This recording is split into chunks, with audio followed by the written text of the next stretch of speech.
거룩하신 하나님 아버지, 오늘 또 아버지의 말씀을 증가하게 하시고 아버지께 영광 돌 수 있도록 성령으로 역사하시고 주관해 주시니 참으로 감사합니다. 오늘부터 또한 아버지여 녹음하고자 하는 것은 성령에 대한 말씀을 증가하고자 하니 기록된 말씀을 통해서 아버지의 뜻을 잘 깨닫고 증가할 수 있도록 역사하여 주시옵시고, 이 녹음을 통해서 많은 영혼들의 말씀을 받고 깨달아 생명의 양식이 되게 도와주시고 하나님께만 영광 돌 수 있는 많은 영혼들이 나오게 도와주시기를 간절히 빌며, 무능하고 부족한 종 항상 말씀의 지혜와 지식과 능력을 더하여 주시옵소서. 감사드리며 예수 이름으로 기도합나이다. 아멘. 오늘은 고린도후서 13장 13절 말씀을 통해서 하나님 뜻을 전하고자 합니다. 주 예수 그리스도의 은혜와 하나님의 사랑과 성령의 교통하심이 너희 무리와 함께 있을지어다 라고 말씀을 기록을 한 이 말씀을 통해서 하나님의 뜻을 전하고자 합니다. 하나님은 유일하신 분이라고 성경에 기록되어 있습니다. 하나님이 유일하시다고 하는 의미는 성부, 성자, 성령으로 삼위일체로 계시면서 한 분이시라는 의미입니다. 오직 한 분이라고 하는 의미가 아니라, 말하자면 삼위라고 하는 의미가 세 인격이 함께 계시다 하는 얘기입니다. 그래서 인격이 각각으로 성부, 성자, 성령 인격이 각각인데 그 인격이 셋으로 이렇게 있지만 신은 한 분이시오. 곧 하나님의 본체는 예수를 가리켜 하신 말씀인데 본체가 한 분이다라는 겁니다. 그런 의미로 말씀을 드리는데, 하나님은 유일하신 분으로서 곧 성령에 대해서 말씀을 드릴 때에 하나님의 영이시다, 성령 곧 하나님의 영이시다, 이런 의미입니다. 하나님도 영이시오, 성령도 영이시다 하니까 그 말이라는 의미가 아니고, 인격이 있으시다고 조금 아까 말씀을 드린 것처럼 하나님의 인격, 성령의 인격, 말하자면 성자의 인격이 함께 있으시면서 한 분이시다 하는 얘기입니다. 그 의미를 우리는 성경을 통해서 잘 아셔야 돼요. 그래서 성령은 하나님의 영이라고 하신 말씀이 오늘 이 고린도후서 13장 13절의 말씀이, 교회에서 주일날 설교를 마친 후에 목회자들이 두 손을 올리고 축도를 하신 때에 그 말씀을 합니다. 지금은 예수의 그리스도의 은혜와 라고 하시면서 하나님의 사랑과 성령의 교통하심이 이 무리 가운데 함께 있을지어다 라고 축도를 해 주신다 하는 얘기입니다. 그래서 성경에 기록된 말씀을 통해서 이렇게 축도를 해주는데, 두 손을 올린 의미는 솔로몬을 통해서 잠언에 기록한 것처럼 오른손과 왼손을 구분했을 때에 한 손은 복이 있고 한 손은 장수가 있다는 얘기예요. 그러니까 오른손이 복이 있다면 왼손이 장수가 있다는 이 복과 장수를 이 예배에 참석한 모든 무리들에게 있게 하신다는 의미예요. 그 시간에 말씀을 통해서 잘 깨달은 그 모든 말씀이, 하나님의 말씀이 우리에게 생명의 양식이 될 뿐만 아니라 육체의 이 기간 동안에 건강하고 자기 수명대로 다 살 수 있도록 복을 빌어주는 겁니다. 이런 의미에서 성경이 우리에게 가르쳐 주는 말씀, 예수님이 십자가에 달려서 고난받기 전에 자주 제자들 앞에서 하신 말씀이, 너희는 내게 들은 바 아버지께서 약속하신 것을 기다려라, 이렇게 말씀하실 뿐만 아니라 내가 가서 보혜사 곧 아버지께 간구하여서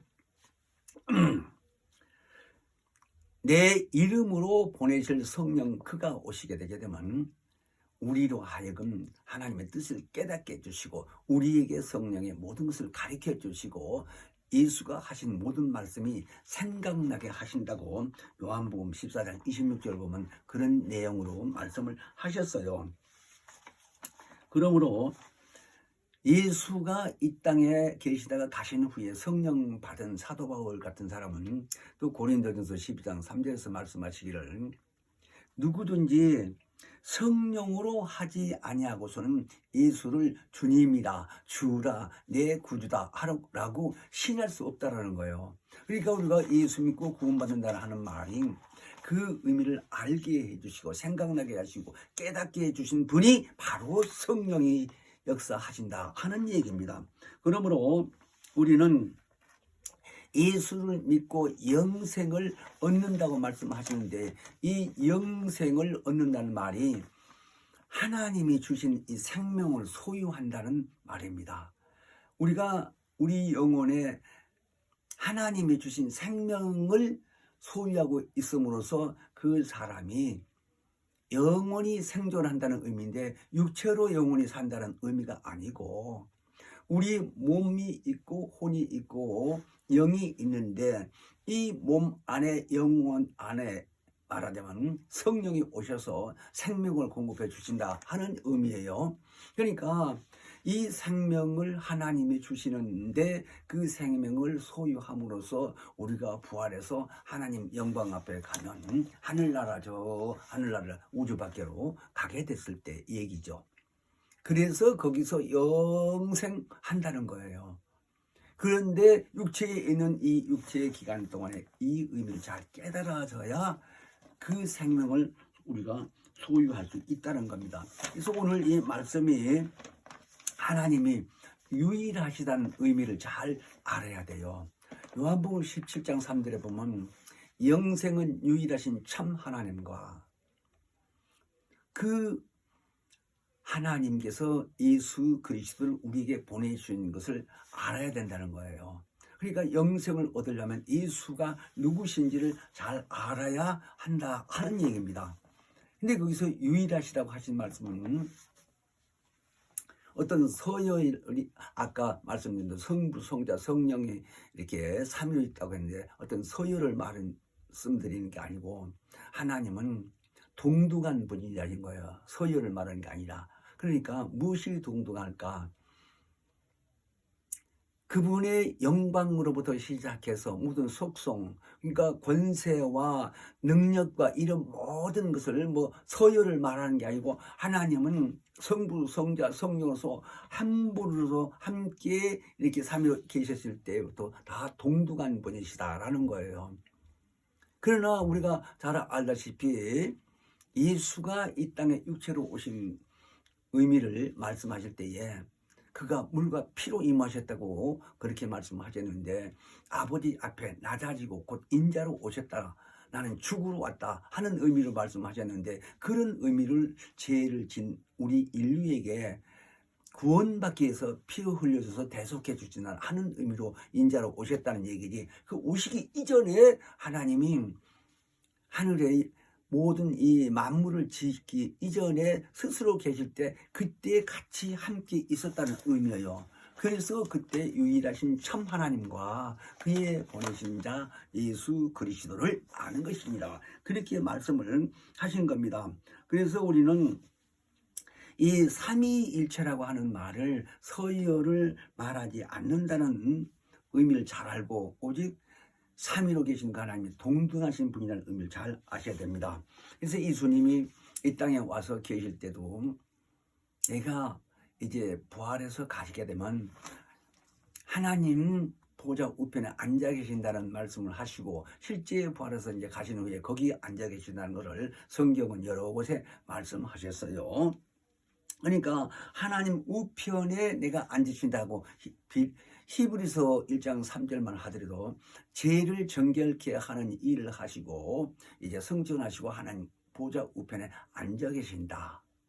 뿐만 아니라 성경은 여기저기 말씀하실 때 예수님이 복음서나 또는 사도들을 통해서 또 신약성경을 기록한 내용에서 여기저기 보게 되면 마가복음으로 시작해서 사도행전이고 고린도후서 이런 데고 다 인자가 와서 서대방 같은 집사는 성령 충만해서 예수를 증거하다가 돌에 맞아 숨지기 직전에 하늘문이 열려서 스데반 집사의 그 눈에 보이게 된 거예요. 보좌 우편에 앉아 계신 인자가 벌떡 일어나서 자기를 맞아준 것을 보시고서 하는 말이, 보라, 인자가 하늘에 서신 것을 본다고까지 외쳤어요. 사도행전 10장 55절 이하에 보면 그런 것처럼 하나님 보좌에 앉아 계심을 많이 성경에 기록되어 있습니다. 지금 인자로 오신 그분이 그대로 그 몸이 부활하셔서 올라가셔서 거기 계시다 이거예요. 그러니까 오시기 이전에 그 안에 말씀으로 계실 때부터 하나님과 동등한 그로 권세와 능력과 영광과 이 모든 것이 다 동등하다는 이치를 말하는 거예요. 이 의미를 어떤 서열로 아니면 성부가 아버지고 성부가 일순이고 뭐 이런 식으로 생각하는 사람도 있는데, 아버지와 아들과, 물론 아들이 이 땅에 인자로 왔을 때 아버지 앞에 기도하고 그런 내용이 있지만 지금 그때의 얘기가 아니고 오시기 이전에 같은 분이었었다 하는 거예요. 서열을 말하는 게 아니라 삼위일체라고 하는 말은. 그래서 인격으로 동등한 분이라는 의미를 잘 알아야 되는 것을 빌립보서에서 보더라도 2장 6절을 보면 그는 근본 하나님의 번체시나 그랬지요.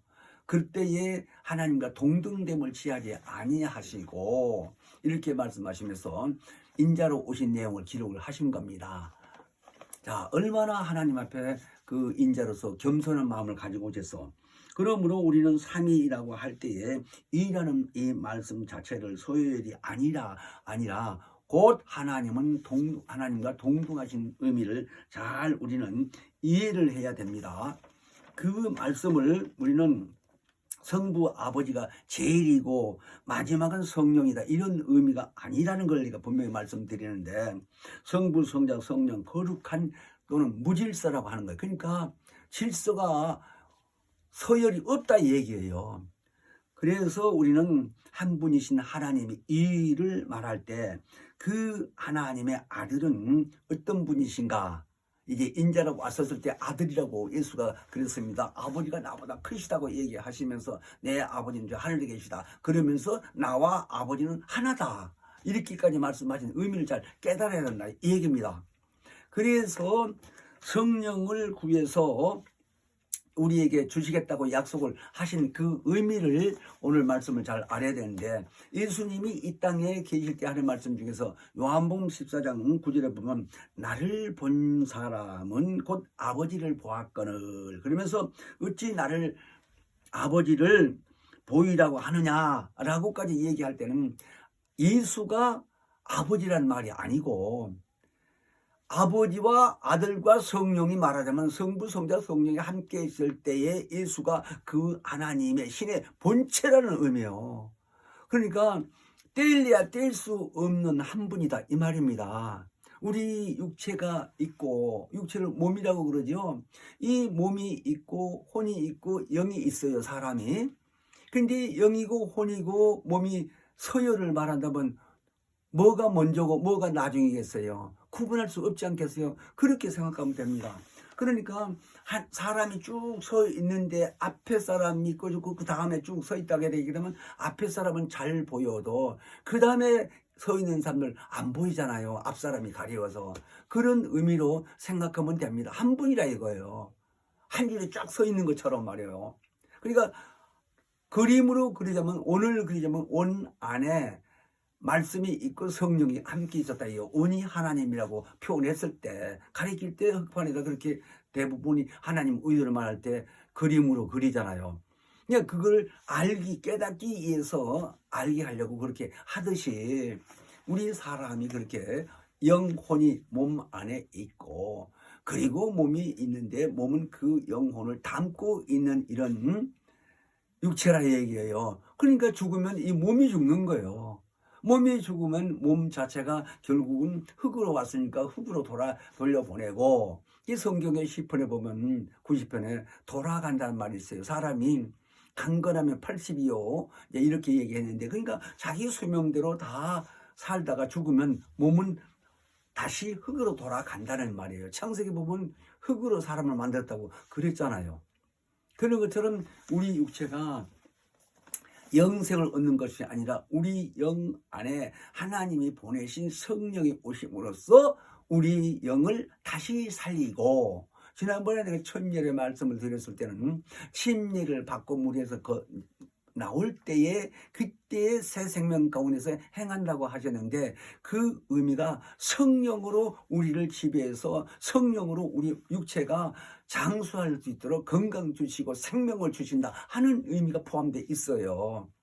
그러니까 이게 영적인 얘기이기 때문에 정말 성령 충만해서 제사함 받고 성령 받지 아니한다면 이런 말씀이 기록되어 있는 것을 의미를 이해를 못해요. 그러니까 믿기가 힘든 거죠. 그래서 삼위일체가 얼마나 중요한지를 그거를 한두 번 얘기해가지고 정말 설명하기가 쉬운 게 아니에요.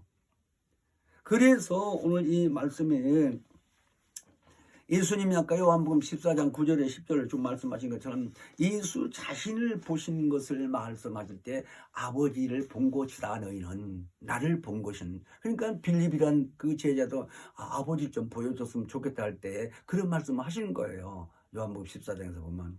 그러니까 예수가 아버지가 의미가 아니고 지금 예수를 봤을 때에 하나님의 그 아버지의 형상이시구나 이렇게 알라는 거예요. 그 모양이란 얘기지, 형상이란 말이.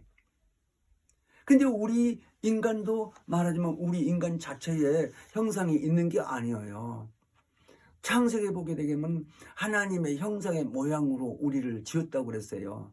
근데 천사 같은 이 영적 존재는 육체가 없어요. 그러니까 하나님의 형상의 모양으로 말하지 않고 하나님의 말하자면 본체의 모양이라는 거예요. 그 본체라는 거 자체가 빌립보서 2장 보게 되면 근본 하나님의 본체라고 그래서 3절에 보면 히브리서도 그렇고 하나님의 영광의 본체, 영광체, 광체 뭐 이런 말씀을 했어요. 예수가 오시기 이전에 그 안에 말씀을 계셨을 때 그냥 그 본체의 모양으로 천사를 지었다는 거예요. 육체가 없는 영적 존재로서 천사가 뭐 수만이 있다 할 때 뭐 수천이고 수만이 있다 할 때도 각각 개체로 지었는데 그 모양 자체가 예수가 오시기 이전에 하나님의 본체로 있을 때 그 모양이라는 거예요. 그러니까 우리가 영안을 떠서 천사를 보게 됐을 때 사람으로 보이지, 본체가 사람의 모양이니까, 우리의 모양이니까 말하자면 예수가 사람을 오기 전에. 그러니까 우리가 하나님의 형상의 모양이라고 했을 때는 말씀이 그 본체로 그 하나님 안에 있었을 때 지금 우리 몸과 같은 형상이라 이 말이에요. 그러니까 천사는 몸이 없는 영적 존재에서 이렇게 짐을 받았는데 우리는 예수가 마침내 이 땅에 육체로 오신 그 육체를 하나님의 형상이라고 그랬는데 그 형상의 모양이라 이 말이에요. 비록 번성하기 위해서 남자 여자가 구분된 것 뿐이지. 그리 이 다음에 부활할 때는 몸으로 부활하지만 남녀가 구분이 없다는 거예요. 각각이지. 시집가고 장가가는 게 아니라 예수님이 알려주신 거 이 땅에 와 계실 때에. 그래서 우리는 이 의미를 잘 깨달아서 골로새서 1장 15절에 보게 되면 우리는 그 하나님의 형상의 이 모양으로 지음을 받았는데 이 땅에 살면서 사람을 보고 우리는 영적으로 성령 충만하게 되면 우리가 예수의 모양이구나 하는 걸 깨달아질 수 있도록 이해가 돼야 돼요. 자, 그런 의미에서 오늘은 인간인 만큼 우리는 자기 형상이 없다라고 했을 때는 오해하실지도 몰라도 왜 우리가 형상이 없어 이렇게 할지 몰라도 그 예수가 오시기 전 그 하나님의 형상의 모양이라는 것을 비록 성경에 기록되어 있지만 그 성경을 믿어야 된다 이거요. 그래서 하나님의 형상이라는 분이 예수 그리스도신데 아까도 말씀드린 것처럼 히브리서 1장 3절에 잘 기록되어 있어요. 예수는 하나님의 영광의 광채여 그 본체의 형상이라고 얘기했을 뿐만 아니라 골로새서 1장 15절에도 보이지 않는 하나님의 형상, 또는 고린도후서 4장 4절에도 그리스도는 하나님의 형상이다 라고 이렇게 기록이 되어 있습니다. 그러니까 예수께서 사람으로 이 땅에 오셔서 우리와 같이 사람으로 이렇게 살았지만 우리 똑같은 사람으로서 아담의 후손으로서 태어났다는 말은 아니고 사람이 오신 것을 인자로 오셨다고 그러는데 하나님 품 안에 말씀으로 계실 때 육체로 오시게 하신 분이 성령이신데 성령의 역사로서 마리아를 통해서 잉태에서 사람으로 나온 거예요. 그러니까 똑같은 사람인데 본질이 다른 거죠. 하나님 품속에 말씀으로 계신 분이고 인자는 우리는 아담으로부터 말하자면 아담은 부모가 있었어요. 근데 그 부모들은 이미 흙으로 사람을 만든 거예요. 쭉 역사가 지나가다가 아담 때 와서 아담을 택해서 에덴에 갖다 놓은 것 뿐이지. 근데 그 안에 영이 있다라는 거예요. 하나님의 생기를 불어넣어서 아담은. 그러니까 인류가 지금 영적 후손이라고 우리 잘 알잖아요. 자, 이런 입장에서 우리는 분명히 인간이란 이 사랑하고 예수가 인자라고 했을 때 같은 이런 사람으로 생각하지 않냐. 우리는 피조요. 예수는 조물주라 이거예요. 함께 하나님과 같이 있었던 만유를 다 지으신 조물주다 이 얘기입니다. 예수가. 그러니까 요한복음 1장 1절만 보더라도 태초에 말씀이 계시니라. 이 말씀이 하나님과 함께 계셨으니 이 말씀이 곧 하나님이시다. 그리고 쭉 이 말씀을 읽어보게 되면 그가 이 조물주로서 함께 모든 것을 지었다라는 거예요. 그리고 히브리서 같은 데 보면 그를 위해서 모든 세계를 지었다는 거예요. 근데 그가 같이 하나님과 있을 때 만드셨다 이 얘기예요. 그러니까 신이신 그 하나님 품 안에 성령도 계시고 말씀도 안에 있었어요. 인격이 세 인격이라고 아까 그랬죠. 삼이라고 하는 말이. 그래서 유일하신 하나님이다 그분이. 근데 그분이 모든 걸 지었을 때 성령도 또 말씀이신 그 인자로 오기 전에 같이 있으면서 짓는 이 모든 일을 같이 지었다 이 말이요. 자, 그래서 예수라고 하는 사람, 이 예수라고 하는 사람이 곧 하나님의 형상이다 하는 말은 같은 의미예요. 인자가 예수시다 하는 말.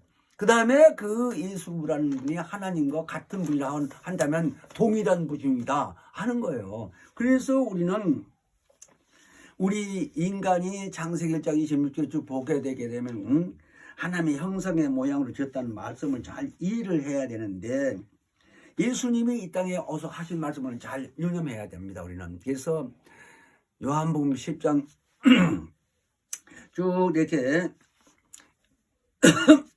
29절 30절에 보게 되면 하나님이 예수를 보내신 후에 만유보다 하나님이 크시다고 하신 의미를 하나님이 크시다 이거예요. 만유보다 이 우주보다 크다 이 말이에요. 그러니까 안 계신 곳이 없다라는 이 부피를 말하는 게 아니라 신이신 그 하나님이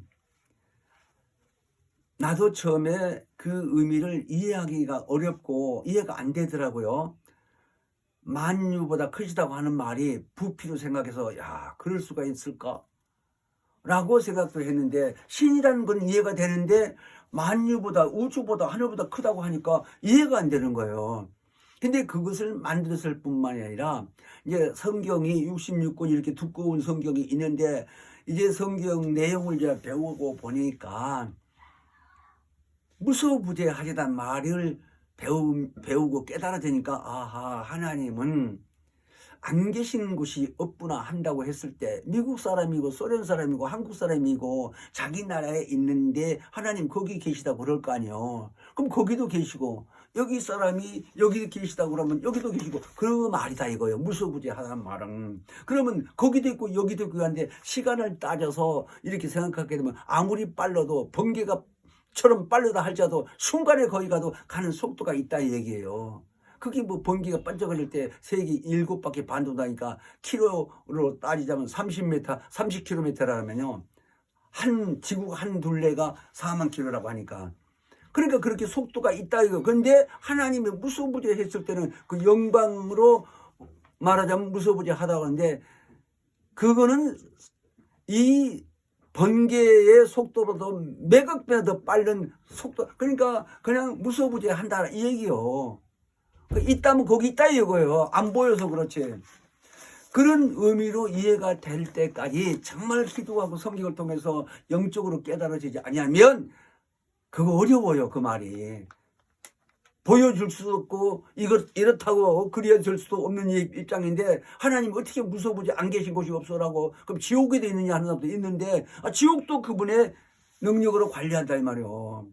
하나님의 능력으로 관리하지 않으면 지옥이 지 맘대로 될 거 아니요. 형무소도 법으로 관리한 것처럼 형무소도 법이 없이 그냥 가둬만 온다면 다 도망갈 수 있지. 그런 의미로 우리는 지옥도 하나님의 이 권세로 다스린다 하는 걸 이해를 해야 돼요. 자, 그래서 우리는 예수님이 하신 말씀에 아버지는 만유보다 크신데 나와 아버지는 같다, 동등하다 이 말이에요. 그러니까 유대인들이 그 땅에 오신 예수를 결국은 죽였지만 죽이기 전에 네가 무슨 하나님하고 같은 분이냐 하고 따지고 채치기도 하고 결국은 법정에 가서 죽게 만드는 게 유대인 아니요. 하나님을 섬겼던 유대인. 근데 예수님이 직접 와서 요한복음 10장에 보면 29절 30절에 그렇게 말씀하신 거예요. 본인이. 근데 그 말을 안 믿으면 구원 받겠어요? 예수를 부인하는 입장인데. 더더구나 삼위일체 하나님이라는 말씀이 이해가 되겠느냐 이거요. 유일하신 하나님이라는 말씀. 그래야 성령이 하나님의 영이라고 하는 말씀이 이해가 되겠느냐 이거. 그럼 영이 둘이 주네 이렇게 말을 할 거 아니에요. 그래서 어렵다 이거 삼위일체라는 말 자체가. 유일하시다고 하는 말 자체가. 그러니 성경을 많이 읽고 성령의 역사로서 그 말씀이 영적으로 깨달아져야지. 그러니까 예수님 말씀하신 대로 그가 오시면 보혜사 성령 오시면 내가 하는 말을 생각나게 하고 너희에게 가르쳐 주신다고 한 거예요. 분명히 성경에는. 그래서 우리는 그 말씀을 믿고 의지하지 아니하면 분명히 우리는 하나님을 삼위일체로 인정하기가 정말 어렵습니다.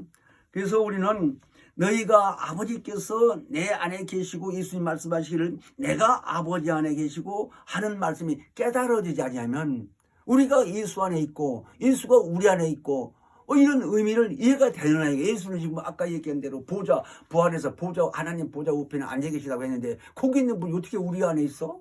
이렇게 얘기하면 어려워요. 근데 그분이 말씀하시기를 내 이름으로 보내실 성령 그가 그랬어요.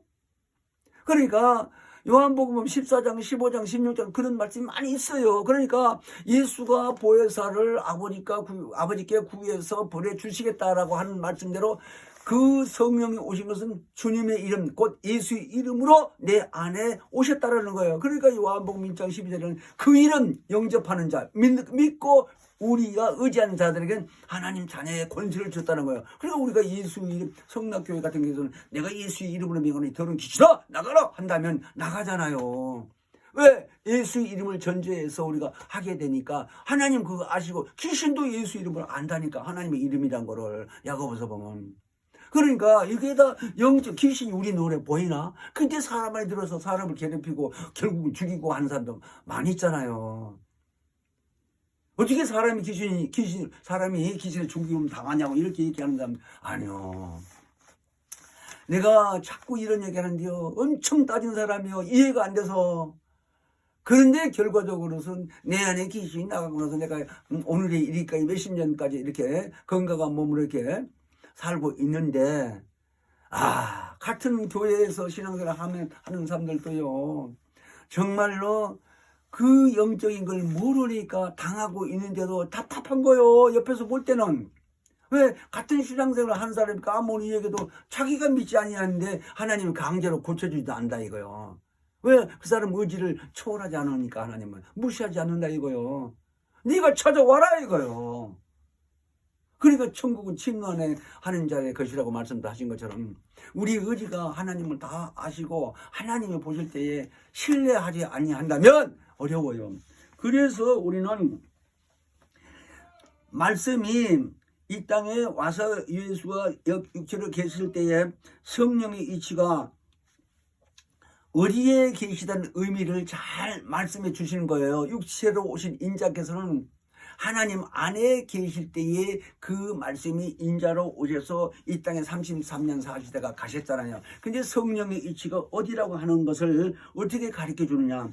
14장 16절에 보면 성령의 이치를 계시다고 하는 말씀이 거기 그렇게 구체적으로 얘기했다는 것보다 반드시 아버지 안에 계신 것을 이제 오게 한다고 해서 자기 이름으로 예수가. 그런데 그 말씀을 예수가 가르쳐 줬기 때문에 우리가 안다 이 말입니다. 그래서 마태복음 11장 25절에 보게 되면 천지의 주제이신 아버지여, 그러면서 이것을 지혜롭고 슬기 있는 자들에게는 감추시고, 그러니까 세상에서 지식 있고 유식하고 똑똑하다고 한 사람들한테 안 가르쳐주고 그저 무식한 것 같아도 그냥 애들처럼 예수가 주님 주님하고 아버지 아버지하고 하나님 이렇게 쫓아다고 믿는 사람들에게는 그 의미를 나타내게 해 주신다는 거예요. 이게 참 말이 어수룩하는 이런 의미 같은데도 불구하고 우리가 알아야 될 건 뭐냐, 성자 하나님께서 말하자면 성부 성자 성령이라고 삼일일체라고 하셨는데 그 성자가 인자라고 오신 분인데 그 하나님께서 아들로 오시기 이전에 아까 어디 계시다고 그랬어요? 하나님 품에 아들이라는 인자로 왔었을 때, 그러니까 그때 오시기 전에 우리가 분명히 알아야 될 것은 아버지 품속에 계시다고 요한복음 1장 18절에 그렇게 기록해 놨는데, 본래 하나님을 본 사람이 없는데 아버지 품속에서 독생하신 하나님이 나타나셨다 이래 얘기요. 수십 번 수백 번 우리가 들어도요, 그게 자기가 이해되지 아니하고 믿어지지 아니하면 영생을 못 얻어요. 왜? 아까 그랬잖아요. 요한복음 17장 3절에 영생은 유일하신 참 하나님과 그의 보내신 자 예수 그리스도를 아는 것이라고. 그러니까 그 영생하신 유일하신 참 하나님과는 성부, 성자, 성령 삼위가 있다고 분명히 아까 말씀드린 거예요. 근데 삼위가 세 사람이라든가 세 형체가 아니고 일체라고 그랬어요. 일체. 그 일체가 예수가 인자로 오신 그 형상을 말하는 거예요. 그 형상이 아버지의 형상이라는 거예요. 그리스도는 하나님의 형상이다. 이렇게 기록한 거예요. 고린도후서 4장 4절에. 그러니까 히브리서는 그가 곧 하나님의 영광의 광채시요, 이렇게 그분의 형상이요, 이런 말씀을 단어가 그렇게 기록되어 있다 이 말이에요. 그 영광의 광채라는 건 하나님은 영광이라는 건 빛을 말하는 의미인데 그 빛을 비춰주는 분이 예수 그리스도 곧 인자라는 거예요. 근데 그가 결국 육체로 왔을 때의 형상이라는 얘기고, 형상이 우리 몸처럼 이렇게 구성되어 있는 인자, 그분이 보이지 않는 하나님, 신이신 그 하나님의 형상이라는 거예요. 이게 이해가 되겠느냐 이거. 하나님을 믿는다고 하면서도 저 우주 바깥에 어디가 큰 하늘에 계시다고만 생각할지 몰라도 그런 의미가 아니라 이거지. 그러면 그 하나님이 육체로 오셨느냐 이런 의미도 아니고, 그래서 이게 어렵다는 거예요. 신이신 분이 하나님이요, 그 안에 말씀으로 시초에 계셨다고 그랬잖아요. 태초 이전에. 그분이 인자로 오셨다니까요. 인격으로, 사람으로. 그러니까 오시기 전에도 인격이 있었다는 얘기지. 인격이 뭐요? 우리 세상에서 쓰는 말대로 하자게 되면 지정의를 말하는 거 아니요. 뜻이 있다 이거예요. 감정이 있고 지식이 있고다. 그래서 세상에서 쓰는 용어로 인격 그러는데 있는데 지정의를 말하는 거 아니요. 그래서 위라고 한다 이거. 삼위 세 인격이 있다 이 말이요. 그 위가 차등이 있거나 서열이 있는 게 아니고 거룩한 무질서라고 아까 말씀드렸는데 그런 질서를 말하는 게 아니다 이 말이에요. 그러므로 그런 의미를 성령이 이 땅에 오셔서 가르쳐주지 아니한다면 우리는 깨달을 수가 없는 거예요. 그래서 예수가 이 땅에 오셔서 하는 말이 요한복음 5장 21절 보게 되면 아버지로부터 모든 권세를 받았다고 했고, 그가 권세를 받은 것이 심판하고 정죄하고 이런 권세를 받았다는 거예요. 그러니까 그분이 다시 올 때에 성령의 역사로 이제 일을 하게 되는데, 올 때에 우리가 인자로 볼 터인데, 어떻든 우리는 이 땅에 사는 육체의 기간 동안에 성령으로 충만해서 성령이 이 기록된 모든 말씀을 알려주지 아니한다면 지금까지 말씀드렸던 이 모든 말씀을 이해할 수가 없다 이거예요. 영적인 것이기 때문에. 그래서 날마다 기도하고 날마다 성경 보면서 그 자기 마음을 기록된 말씀을 의지하고 믿고 순종해서 성령의 지배받는 그 영혼이라고 해야 하나님의 영이시다, 성령은 영이시다 하는 말이 이해가 될 뿐만 아니라 유일하신 하나님 그 성부 성자 성령으로 함께 같이 계신 그 성령이 지금 우리 안에 들어왔는데 수천 명 수만 명이 성령 받았다 할지라도 한 분이라 이거예요. 성령이. 이게 이해가 안 되겠죠. 거리상 뭐 부피상 이런 걸 생각한다면. 그래서 하나님 영광 중에 계신 분 이게 한 가지 한 가지를 잘 깨달아져야 이 성령에 대한 말씀이 이해가 되고, 오늘날 많은 사람들이 기독교 안에서 성령을 부인해. 왜? 모르니까. 정말 성령 얘기도 듣지도 못한 교회가 많아요. 성경에 그래서 사도행전 19장에 보면 갈라디아에다 가서도 사도 바울이 그랬지만 거기 에베소에 가서도 물어본 거예요. 너희가 믿을 때 성령 받았느냐 하니까 성령 있음도 듣지도 못했다 하는 말씀이 오늘날 많이 있다 이거. 그러니까 그렇게 아시고, 오늘 일단은 삼위에 대한 얘기를 많이 드렸는데, 일단은 성령은 하나님의 영이시다 하는 것을 잘 아시고 이 시간 기도하겠습니다. 생명의 근원이 되신 거룩하신 하나님 아버지, 하나님께서는 태초 이전에 계실 때에 스스로 계실 뿐만 아니라 성부, 성자, 성령 삼위 일체이신 하나님으로서 계신 것을 기록된 말씀을 통해서 잘 깨닫게 하시고, 오직 기록된 말씀대로 성령이 오셔야 생각나게 하고 깨닫게 해주시고 기억나게 하신다고 하신 말씀대로 오직 육체의 기간 동안 우리 모두를 성령의 충만함으로 하나님 말씀을 잘 깨닫는 삶이 되도록 인도하시고 주관해 주시기를 간절히 빌며 예수 이름으로 기도합나이다. 아멘. 하늘에 계신 우리 아버지, 이름이 거룩히 여김을 받으시며 나라 임하옵시며 뜻이 하늘에서 이룬 것 같이 땅에서도 이루어지이다. 오늘날 우리에게 일용할 양식을 주옵시고 우리가 우리에게 죄진 자를 사하여 준 것 같이 우리의 죄를 사하여 주옵시고 우리를 시험에 들게 하지 마옵시고 다만 악에서 구하옵소서. 나라와 권세와 영광이 아버지께 영원히 있사옵나이다. 아멘.